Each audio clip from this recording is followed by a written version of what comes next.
Top of the morning, folks. Chris Rockwell here. Monday! Yay! The sun's up. It's early. It's like 6:30. Pacific Coast and California craziness.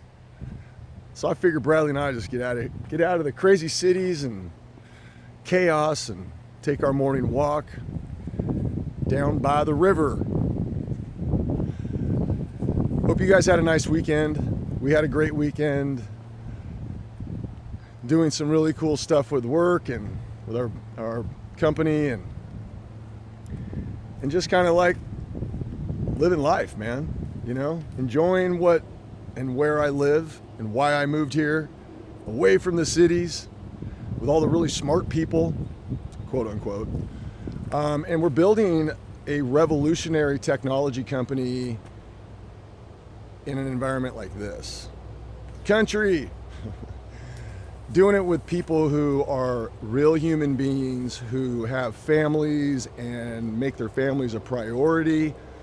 And they do it all over the country. I've got, this team is made up of people who live everywhere. So it's, and some are in Austin, Texas. What's up, D Strong?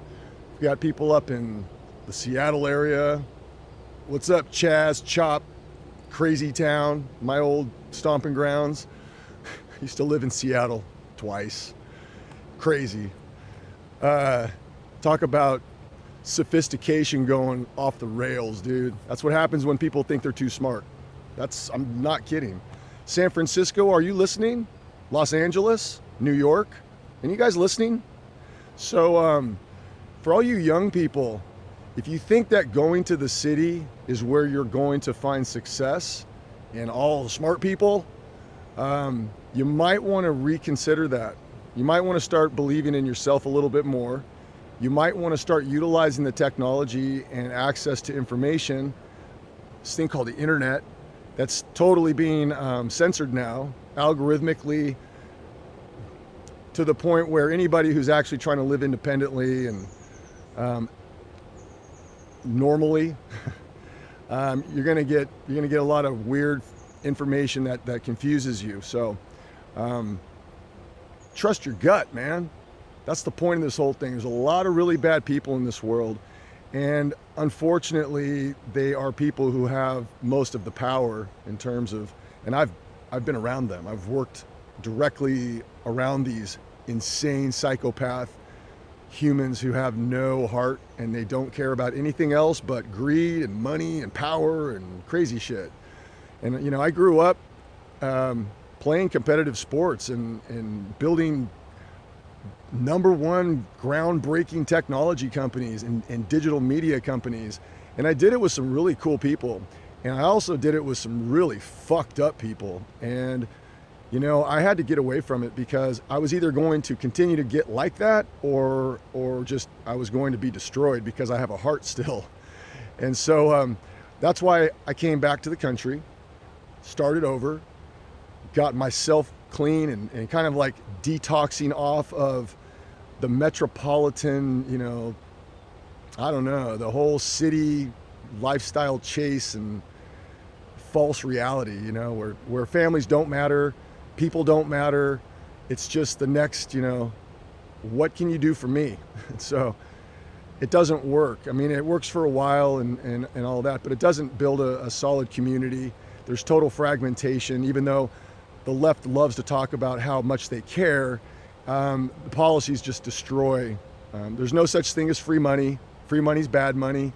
You can't just pretend that with all the virtue signaling on the left that I got so burned out on, because it's a lie. It's a total bullshit lie, because when push comes to shove, those same people, they turn into these horrible people, man. Anytime they get fucked with, anytime they are challenged at all, they start pulling out the claws and the knives and all that. And it just goes to show that their true intent and human nature is just dark. And so I had to get away from it all. I redrafted my team with obviously talented people, but way more important than the craft was them as human beings. And once I started to really, really dig deep into my own self and look myself really, really closely in the mirror and be able to work through the things that I wasn't happy about with myself, the team kind of developed into this beautiful, beautiful thing because my truth was on the table and everybody else that was attracted to me and the ideas that Julie and I were building, it just started to flourish. And so you can do that with bad people and win sometimes. I can name off some companies that have grown to become monumental companies that I have worked with. I've also seen the companies do pretty well in the short term and then collapse because there was no real heart. It was just all about data points, analytical thinking, and selfishness because they don't understand that family and humans are more important than a algorithmic code and engineering. Got it? So that's why our lead engineer is probably one of the greater humans I've met in my life. What's up, Fadi Safadi? The most amazing man from Lebanon. I just got to give you a lot of credit, man. You are doing, we're very pleased and very happy to have you on our team, man. And I could go on and on and on. Andrew, Bragg, people that I've known short-term, long-term, connected by people who have known me for a really long time and have seen my performance, good and bad, see me rolled up, after being out for days and partying and being crazy, and others have seen me, at the same kind of cycle of just working my ass off, and that's what would happen. I burned myself out. So now I have a team that's wonderful, and Julie is the anchor point of the team and the driver of very complex stuff on a daily basis, and we do not rest on our laurels. We don't think that we got this ever. We are very hungry. We are, we're constantly looking to improve and get better and make sure that our team is number one, that we take care of our team and that our team understands, every individual understands that there is no question. It is absolutely team above self. It's not cliche. People talk about it in cliche terms and they have no idea what it means typically. It's something I understand deeply through college football, from the way I was raised as a child. And then when I screwed up my life in kind of a short period of my life, it's because I got, I abandoned those principles. So now I'm sitting down here by the river. Mosquitoes are out too a little bit. Look at this guy. Yes, Bradley? Where are you at, dude? Can't even see you. Oh, there you are.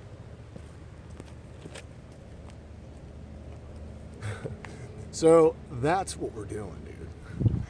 We're hanging out and we're thinking about the day, and I'm thinking about how I can serve my team the best today. That's what it's all about. And the results are just awesome, man. They are amazing, both in my personal life. It's just like wide open spaces now, man, with great people, and my past is all good. And it's like the people, we're all reconnected and super solid and walking through tough times together as a big family. So, the business stuff, that's a result of that. And so as far as, how's business going? Well, it's going pretty well.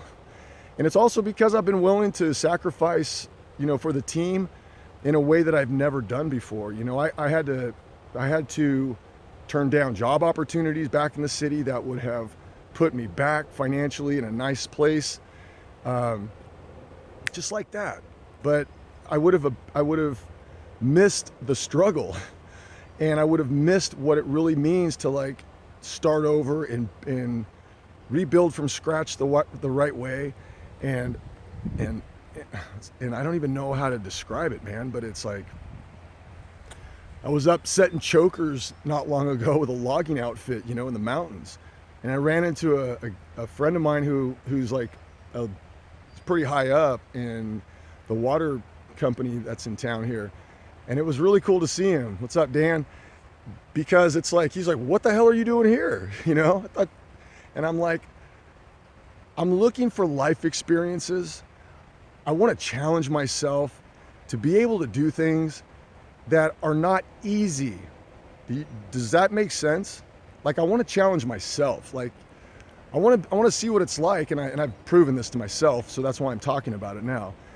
you know, being able to do things that in the past I'd be like, I'm above that, or I'm already educated, or I've got a degree, or I've already built tech companies and all this stuff, you know. I don't, I'm, that's like, I'm willing to cut weeds. I'm willing to set chokers in the mountains on a logging crew while we're building out this technology company, because I don't want to take money until we're making big money. You know, that's why my team believes in me. It's because they know I'm not full of shit. They know that I'm real. Like, I'm willing to sacrifice as much and more than anybody. Julie and I. Julie, without you, there would be no ULN, period, on a daily. So your work ethic is just unbelievable, man. And then that inspires me to keep doing what I do, which is just give everything I've got to the team. As long as, you know, take care of myself, do right by me, do right by the team and my family. So that's it, man. So it's Monday morning. I'm out by the river with Bradley. We're taking a walk because he will drive me nuts, dude, if I don't get him out. And I'll be in the office and he'll just be like, let's go do something. So anyway, he's starting to get antsy, and we gotta get back to the office. So you guys have a great day, and I'll be talking to you soon. See ya.